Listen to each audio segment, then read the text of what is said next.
जय हिंद बच्चों। कैसे हैं आप सब? आशा करती हूँ आप लोग खूब स्वस्थ होंगे और अपनी पढ़ाई में व्यस्त होंगे सब लोग। तो आइए बच्चों, अब हम कहानी की ओर आगे बढ़ रहे हैं। हमने पिछली क्लासेस में कहानियों को पढ़ा था, अब आज हम प्रसाद जी की महत्वपूर्ण कहानियों को पढ़ेंगे। तो आइए बच्चों, हम आज अपने इस चैनल के माध्यम से, लक्ष्य हिंदी क्लास चैनल के माध्यम से बच्चों, कक्षा 9, 10, 11 और 12 इन 4 क्लासेस की जो हिंदी विषय हैं बच्चों, वो हम पूरा ए टू जेड जो भी पाठ्यक्रम में समाविष्ट है उसको डे बाय डे प्रतिदिन हम वीडियो प्रोवाइड कर रहे हैं। तो आप बच्चों अपने छोटे भाई बहन हो या बड़े भाई दीदी भैया वो लोग हों, उनको जितने अधिक से अधिक हो, आपके रिलेटिव्स हों, जहाँ तक आप बता पाएँ, समझा पाएँ, सूचना दे पाएँ, आप उनको शेयर अवश्य करें और बताएं कि ये जो लक्ष्य हिंदी क्लासेस आपको पूरे जो हिंदी विषय पाठ्यक्रम को पूरा कंप्लीट कराएंगे और एग्जाम के पहले कंप्लीट कराते हुए और क्वेश्चन आंसर की तरफ हम लोग बढ़ेंगे। और देखिए बच्चों, हमने विचार बनाया है, आप भी अपना कमेंट के माध्यम से बताइए क्या ऐसा ही रहेगा कि हम संडे टू संडे आपको क्वेश्चन आंसर के माध्यम से आपका जो पेपर में आने वाला प्रश्न है उसके माध्यम से आपको अवगत कराएं और प्रश्नों को हल कराएं। अगर आपकी भी इच्छा है तो आप कमेंट के माध्यम से बताइए, तो हम संडे टू संडे आपको ये पढ़ाने की, जो थ्योरी समझाने की, प्रश्न उत्तर करवाने की और जो पद साहित्य में जो पंक्तियां हैं, जो भी पाठ हैं, पद काव्य हैं, ये सब समझाने के बजाय हम क्वेश्चन आंसर पे काम करेंगे। तो इसमें आपकी सहमति होना जरूरी है बच्चों। तो आप कमेंट के माध्यम से अवश्य बताएं कि मैम आप संडे टू संडे प्रश्न उत्तर को करवाइए। हम कक्षा 9 से लेकर 10, 11, 12 सभी के प्रश्न जो आपके परीक्षा एग्जाम में डिट्टो जिस तरह बनते हैं, सेम उसी तरह पिछले जो 2-3 सालों में बनते आए। 2020 जो नया पैटर्न था ना बच्चों, क्योंकि 2020 से नया पैटर्न लागू हो गया है नई शिक्षा नीति के अनुसार, तो हम 2020 के और जितने भी पेपर हुए हैं उसको सॉल्व कराएं और फिर प्लस जो जो भी इम्पोर्टेंट को देखते हुए उसी के आधार पर और अन्य चीज़ों को हम निरंतर संडे टू संडे आपको क्वेश्चन आंसर सॉल्व करवाएं। तो आप इसको अपना भी सुझाव हमको कमेंट के माध्यम से बताइएगा बच्चों। तो आइए अब हम इस प्रसाद जी की कहानियों की तरफ आगे बढ़ते हैं और चलते चलते छोटी सी रिक्वेस्ट बच्चों। जी हाँ बच्चों, आप जानते हैं ये वीडियो को सब्सक्राइब करिए, चैनल को हमारे सब्सक्राइब कीजिए और वीडियो को लाइक करें बच्चों और अपने फ्रेंड सर्कल में शेयर अवश्य करें। तो आइए बच्चों, अब चलते हैं प्रसाद की महत्वपूर्ण कहानियों की ओर। तो प्रसाद की जो महत्वपूर्ण कहानी है बच्चों, ये देखिए आकाशदीप। देख रहे हैं ना, ये आकाशदीप, पुरस्कार, ममता, बधुआ और चित्र मंदिर और गुंडा, ये सब क्या है? ये प्रसाद जी की महत्वपूर्ण कहानियां हैं। क्या है बच्चों? कहानी है। आकाशदीप, मधुआ और ममता कहाँ जाते हैं? मंदिर में जाते हैं। फिर वहाँ क्या होता है? आकाशदीप में आवाज आती है और क्या होता है? गुंडे आ जाते हैं। क्या आते हैं? बहुत सारे गुंडे आ जाते हैं। कौन? पुरस्कार लेने के लिए कौन जाता है? ममता और बधुआ जाती है। कहाँ जाती है? मंदिर में जाते हैं। पुरस्कार मिलता है अर्थात प्रसाद मिलता है, पुरस्कार अर्थात प्रसाद जोड़ लीजिए। याद करने का ट्रिक बच्चों, ट्रिक के माध्यम से हम पढ़ाने का प्रयास करेंगे। आकाशदीप, आकाशदीप, ममता और बधुआ चित्र मंदिर अर्थात मंदिर में जाते हैं। आकाशदीप के साथ, ध्यान से सुनिए बच्चों, हम ट्रिक को ऐड कर रहे हैं, हमने कोई बनाया नहीं है, बस अपने दिमाग में आ रहा है तो वर्तमान में हम बताते हुए आपको चल रहे हैं। और आपकी बुद्धिमानी यही है कि आप इसको इसे ब्रैकेट में लिख लीजिए। 2 लाइन में आएगा, ज़्यादा नहीं आएगा। देखिए ये जो ट्रिक है 2 लाइन में आएगा। इसको लिखिए, प्रसाद जी को लिखिए नाम उनका, और फिर इनकी ये कहानी लिखिए और ये ट्रिक लिख लीजिए। क्या? कि आकाशदीप, ममता और बधुआ के साथ कहाँ जाते हैं? मंदिर में जाते हैं। क्या करने के लिए? पुरस्कार लेने के लिए। पुरस्कार अर्थात प्रसाद से आप अपने दिमाग में इमेजिन कर लीजिए, पुरस्कार अर्थात प्रसाद लेने के लिए जाते हैं। तो वहाँ क्या आ जाते हैं? बहुत सारे गुंडे आ जाते हैं। इस प्रकार से आप ऐसा ट्रिक लिख लीजिए। ये अजीब सा लग रहा होगा कि ये कौन सा ट्रिक है, लेकिन नहीं। आप इसको 4 से 6 दिन लगातार 2-3 बार रिवाइज करके देख लीजिए बच्चों। भूल गए तो आप हमको बताइएगा, एग्जाम तक चीज़ें हमको याद रहेंगी। तो आइए अब हम इन कहानियों के अतिरिक्त, अब देखिए ये प्रसाद जी की कहानियों के अतिरिक्त अन्य कहानियों पर हम चलते हैं। ये यशपाल जी हैं, यशपाल दादा, ये लिखे ना झूठा सच उपन्यास इनका, यशपाल जी का। तो वही ज्ञानदान लिखा, ये कहानी है। अभिशप्त, अभिशप्त उत्तराधिकारी। क्या? उत्तराधिकारी क्या है बच्चों? उत्तराधिकारी। ध्यान दीजिए, यशपाल ने क्या किसको दान किया? उत्तराधिकारी को। जितना अभिशप्त, जितना उनका धन दौलत था, अभिशप्त अर्थात धन दौलत जोड़ लीजिए बच्चों, कि जो यशपाल थे उन्होंने क्या किया, अपने उत्तराधिकारी को जितना उनके पास अभिशप्त था अर्थात धन था, सब दान कर दिया। बस क्या लिखा गया? यशपाल ने अपने उत्तराधिकारी को, उत्तराधिकारी पर अंडरलाइन करिए, उनके पास जितना क्या अभिशप्त, जितना धन, वहां ब्रैकेट में अभिशप्त लिख लीजिए, धन की जगह पर अभिशप्त, अभिशप्त और थोड़ा सा ब्रैकेट में लिख लीजिए धन, मतलब जितना अभिशप्त धन था उन्होंने क्या किया, ज्ञान दान कर दिया। जितना उनके पास ज्ञान अभिशप्त था सब क्या कर दिया, दान कर दिया। किसको? उत्तराधिकारी को। अब देखिए बच्चों, हीराचंद जोशी को ले लीजिए। धूप रेखा, आहुति, दिवाली और होली। तो हीराचंद जोशी ने आहुति दी, कब दी और कहाँ दी? दो क्वेश्चन उठता है बच्चों कि हीराचंद जोशी ने आहुति दी तो कब दी और कहाँ दी? तो कब दी? होली और दीपावली को दी। ट्रिक के माध्यम से जोड़िए बच्चों। और कहाँ दी? धूप रेखा में। मतलब धूप, और जो प्रातः काल जब हवन कब किया जाता है, आहुति कब किया जाता है? मॉर्निंग, सुबह सुबह में किया जाता है। तो जब सुबह सुबह में कब धूप नहीं निकलती, धूप की रेखाएं नहीं निकलती, किरण नहीं निकलती, तो बस ऐसे लिख करके लिखिए। आप इसको लिख लीजिए बच्चों, और लिख लीजिए इसको। आप 11 में हैं वर्तमान में, और आपको ये 12 में काम आएगा। इस कॉपी को गायब मत करिएगा। आप अपने पास ये ट्रिक वाली जो भी चीज़ है इसको परमानेंट रखिए, और उसको डे बाय डे, मतलब जैसे भी समय मिले एग्जाम के दिनों में थोड़ा सा ज़्यादा रिवीजन कीजिए।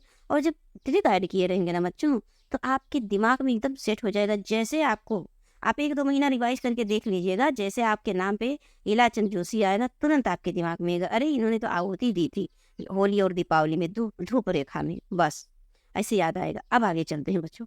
उपेंद्र नाथ आस्क, इन्होंने पिंजरा, अंकुर और पलंग, इन्होंने क्या किया? पलंग पर रख दिया। पिंजरा कहाँ रख दिया? पिंजरे को पलंग पे रख दिया, उसमें अंकुरित चना डाल के। क्या डाल के? अंकुरित चना डाल के। क्या कहाँ रख दिया? पलंग पे रख दिया। किसने? अस्क ने, उपेंद्र नाथ ने क्या किया? अंकुरित पलंग पर पिंजरे को रख दिया और उसमें अंकुरित चना रख दिया।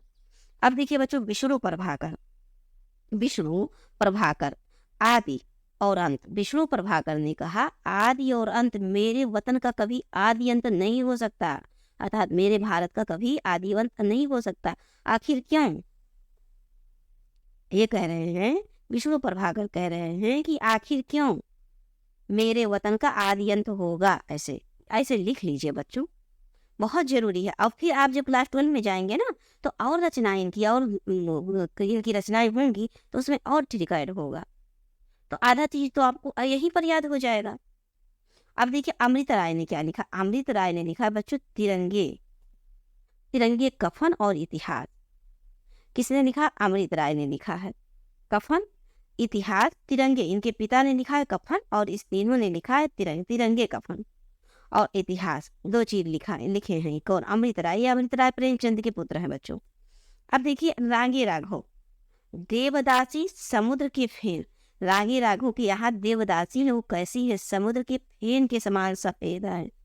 लिख कीजिए बच्चों, तुरंत के तुरंत वैसे दिमाग में बन जाता। ऐसे आप भी लॉजिक लगाइए, आप स्वयं भी लॉजिक लगाइए। आपका जो खुद का लॉजिक लग जाएगा ना बच्चों, और उसको कुछ बार रिवीजन कर लेंगे तो जीवन भर नहीं भूलेंगे। हमेशा जब भी आप पढ़ने के बाद, पढ़ाई का जो जीवन खत्म हो जाएगा, आप अपने और लाइफ में जाएंगे, तब भी जब रागी राघव और आप पढ़ा रहे हैं, मान लीजिए टीचिंग क्षेत्र में चले गए, तो रागी राघव को आप ऐसे पढ़ाएंगे, देवदासी समुद्र के फेन के समान सफेद है। किसकी? रागी राघव की यहाँ देवदासी। अब देखिए बच्चों, भीष्म साहनी, पहला पाठ, शोभा यात्रा और डायन। भीष्म साहनी, यहाँ पर कुछ ऐड हो रहा है बच्चों, कुछ लिंक हो रहा है तो ऐड करिए, आप भी अपना तर्क लगाइए। यहाँ पर भीष्म साहनी क्या लिखे हैं? पहला पाठ लिखे हैं, और पहले पाठ में क्या? डायन की शोभा यात्रा निकाले हैं। अपने पहले पाठ में ही भीष्म साहनी ने डायन की शोभा यात्रा निकाली। बस ऐसे लिख लीजिए, भीष्म अपने पहले पाठ में, ऐसे एक सेंटेंस ऐसे बना के लिख लीजिए कि अपने पहले पाठ में ही भीष्म साहनी ने डायन की शोभा यात्रा निकाली। अब शोभा यात्रा, अब जो आपका वो है, क्या कहते हैं, रचना, उसको ऐसे अंडरलाइन कर दीजिए। पहला पाठ, शोभा यात्रा, डायन और भीष्म साहनी, बस। और बाकी चीज़ें ऐसे मतलब उसको याद करने की वजह से सिर्फ ऐड किया गया है। अब देखिए बच्चों, अमरकांत आ जाते हैं। अमरकांत ने लिखा है कुहासा मौत का नगर है। अमरकांत कहते हैं ये कुहासा, ठंडियों में वहाँ कुहासा छा जाता है, ये समझ लीजिए मौत का नगर है। कौन कहता है? अमरकांत कहते। अमरकांत कहते हैं कि कुहासा मौत का नगर है। अब देखिए बच्चों, संजीव। संजीव क्या है? ये सफरनामा, प्रेत युक्ति और खोज। संजीव ने अपने सफरनामा में प्रेत युक्ति की खोज की, मतलब प्रेत से छुटकारा पाने की युक्ति की खोज की।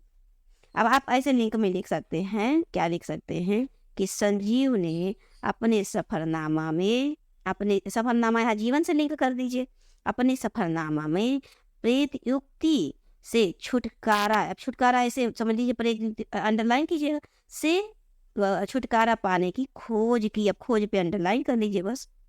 प्रेत युक्ति, सफरनामा, खोज युक्ति और संजीव, इतना अंडरलाइन कीजिए, बाकी ऐसे छोड़ दी। अब आप समझ जाएंगे कि इतना ही हमको याद करना, ये इनकी रचनाएं हैं। अब कहानियां हैं। अब देखिए बच्चों, मन्नू भंडारी को देख लीजिए। मैं हार गई, मन्नू भंडारी, मैं हार गई त्रिशंकु, मैं त्रिशंकु में हार गई। भंडारी कहते हैं कि मैं त्रिशंकु में हार गई, मुझे त्रिशंकु का सवाल लगाना नहीं आता। मन्नू भंडारी कहते हैं मुझे त्रिशंकु का सवाल लगाना नहीं आता, मैं त्रिशंकु में हार गई, ऐसे। अब देखिए बच्चों, मैत्री पुष्पा, ललमनिया, गोमा हस्ती है। मैत्री पुष्पा की कहानी है बच्चों, ललमनिया। मैत्री पुष्पा कहती है कि ललमनिया, ललमनिया गोमा हस्ती है, ए ललमनिया गोमा हस्ती है।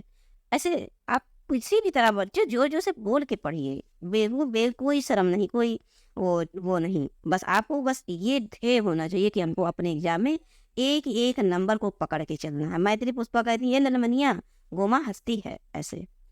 कृष्णा सोबती, कृष्णा सोबती, सिक्का बदल गया। कृष्णा सोबती कहती हैं कि सिक्का बदल गया। अब आप क्लास में 12 में जाएंगे तो सिक्का बदल गया के साथ साथ और भी रचनाएं होंगी बच्चों, इसी लिंक के साथ जोड़ लेंगे। कृष्णा सोबती कहती हैं कि सिक्का बदल गया, जमाना बदल गया, इसलिए सिक्का भी बदल गया। अब देखिए, आदि इतिहासकारों ने कहानी लेखन में महत्वपूर्ण भूमिका निभाई है बच्चों। इसको इतना समझने में समय तो अवश्य लगा है, पर अगर आप नियम को फॉलो कर लिए, 2-4 बार वीडियो को सुनकर और कुछ चीज़ों को लिख लिए, तो फिर ये आपके जीवन से जाने वाला नहीं है। पूरे एग्जाम आपके साथ बना रहेगा और आपका एक भी नंबर गलत नहीं होने वाला है। इस बात को गारंटी के साथ बोल रहे हैं बच्चों, गारंटी, मेरा जीवन का खुद का अनुभव है। आइए हम निबंध की ओर बढ़ते हैं। अब निबंध को हम लोग समझते हैं बच्चों। देखिए निबंध को क्या है, ये अंग्रेजी एस्से शब्द का पर्याय है निबंध, कोई अलग नहीं। आप अंग्रेजी में पढ़ते नहीं, एस्से लिखना है स्कूल पे, एस्से का क्लास 9th 8 में लिखते नहीं थे क्या? स्कूल पे एस्से, काउ पे एस्से, फ्रेंड पे एस्से, महात्मा गांधी पे एस्से, ऐसा छोटा छोटा लिखते थे, 8-10 लाइन का, वही एस्से। एस्से का अर्थ है प्रयास, अर्थात किसी विषय के संदर्भ में कुछ कहने का प्रयास करना। सामान्यतया निबंध का अर्थ है बंधन से बंधी हुई कोई वस्तु, बंधन से बंधी हुई कोई वस्तु उसे निबंध कहते हैं। अब ये 4 प्रकार का होता है बच्चों। कितने प्रकार का? 4 प्रकार का होता है, वर्णनात्मक, विवरणात्मक, विचारात्मक और भावात्मक।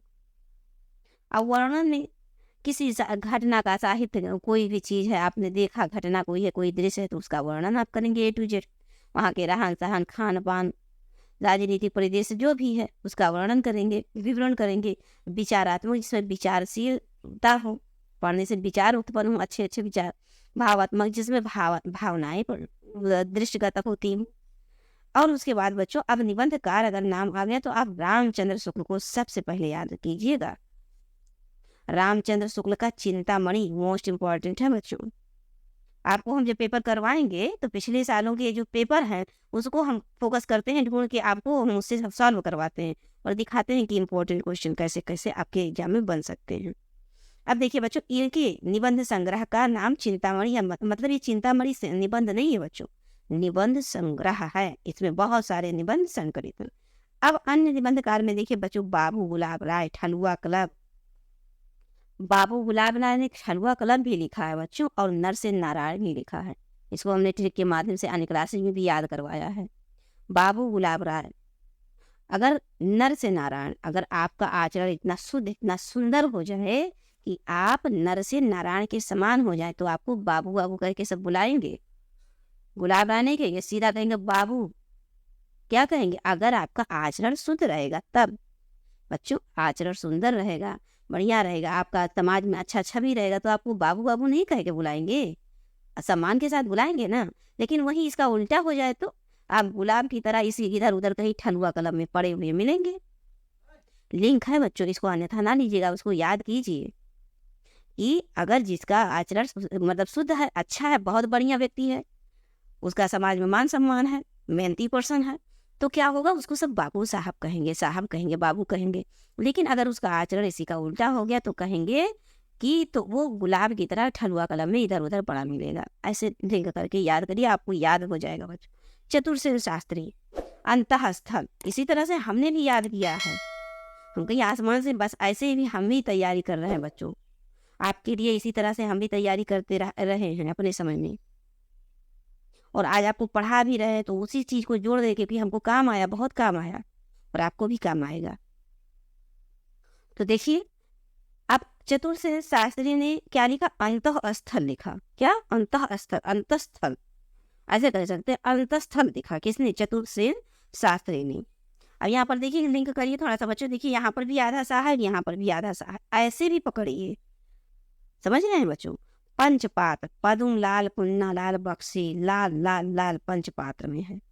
जितना लाल है सब पंचपात्र में है, जितना लाल है पंचपात्र में है। ऐसे याद कीजिए बच्चों। ये निबंध का हो गया। अब हम आलोचना की ओर बढ़ते हैं और इसी से संबंधित क्वेश्चन आंसर बनेंगे।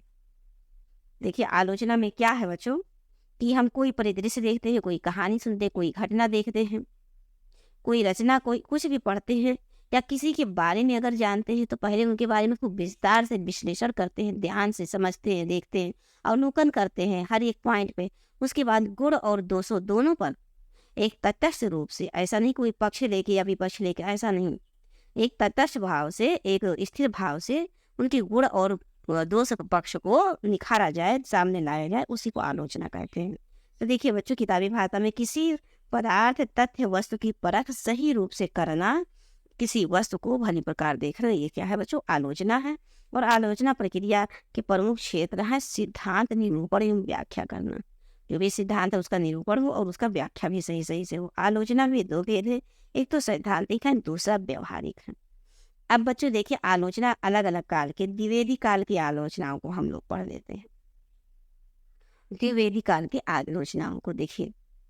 द्विवेदी काल का क्वेश्चन बन सकता है बच्चों, क्वेश्चन बन क्या सकता है? बनता है, मोस्ट इम्पॉर्टेंट है। द्विवेदी काल का नामकरण किस लेखक के नाम पर रखा गया? किसके नाम कर, ऐसे पूछेगा क्वेश्चन कि द्विवेदी काल का नामकरण किस लेखक के नाम पे रखा गया? तो आप किसको याद करेंगे? जो महावीर होगा। हजारी प्रसाद द्विवेदी भी तो द्विवेदी हैं, उनके नाम पे नहीं रखा गया है। महावीर जो हैं उनके ऐसे याद करना बच्चों, बड़ा ही कन्फ्यूजन क्रिएट होता है। हजारी प्रसाद द्विवेदी और महावीर प्रसाद द्विवेदी, दोनों में बड़ा कन्फ्यूजन होता है एग्जाम के समय में।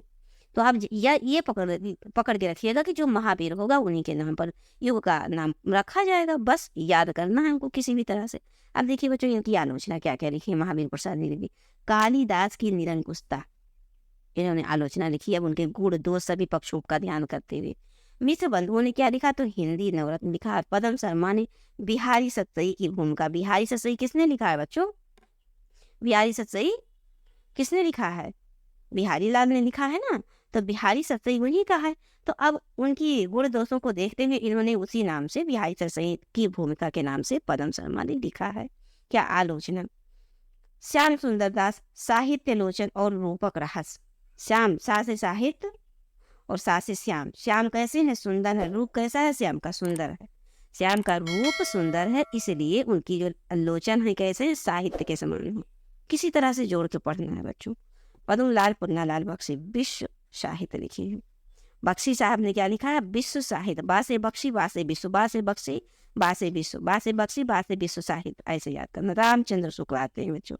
हिंदी साहित्य का इतिहास, जायसी ग्रंथावली की भूमिका, और गोस्वामी, तुलसीदास और सूरदास की भी आलोचनाएं इन्होंने लिखी है। कौन? रामचंद्र शुक्ल ने। अब हम अन्य विधाओं की तरफ बढ़ेंगे बच्चों। देखिए, अब अन्य विधाओं में क्या है? तो अन्य विधाओं में आत्मकथा है बच्चों। आत्मकथा हो गया, जीवनी हो गया, तो अब ये सब बच्चों हम आपको नेक्स्ट क्लास में पढ़ाएंगे, ऐसे थोड़ा थोड़ा करेंगे करके पढ़ेंगे। क्यों? क्योंकि आप बोर ना हो। ज़्यादा समय का वीडियो बनाएंगे, आपको और भी सब्जेक्ट पढ़ने रहते हैं और हमारा ही 2 वीडियो कम से कम रहता है। एक तो पद्य साहित्य का इतिहास प्रोवाइड करते हैं और एक गद्य साहित्य का इतिहास। ये दृष्टि रखते हुए बच्चों की परीक्षा तक सिलेबस को कंप्लीट करने का जो उद्देश्य हमने रखा है बच्चों, इसीलिए। तो आप बस थोड़ा सा परिश्रम कीजिए कि दोनों वीडियो को मतलब एक एक करके देख लीजिए, सुन लीजिए, और कुछ चीज़ें लिखना हो तो बस फटाफट लिखने में समय मत लगाइए, बस कॉपी उठाइए और एक बार लेक्चर देखिए और दोबारा लेक्चर देखते हुए बंद करते हुए फटाफट, जैसे एक बार देख लेंगे ना बच्चों तो दोबारा आइडिया लग जाएगी कि हमको कहाँ लिखना है, कहाँ जरूरी नहीं है लिखना। मतलब मेन पॉइंट आपको लिखना, कैसे लिखना है। तो आइए बच्चों, अब हम इस आपको नेक्स्ट क्लास में मिलते हैं अन्य विधाएं आत्मकथा के साथ। चलते चलते छोटी सी रिक्वेस्ट, जी हाँ बच्चों, छोटी सी रिक्वेस्ट, चैनल को सब्सक्राइब करें, वीडियो को लाइक और शेयर करें। जय हिंद बच्चों।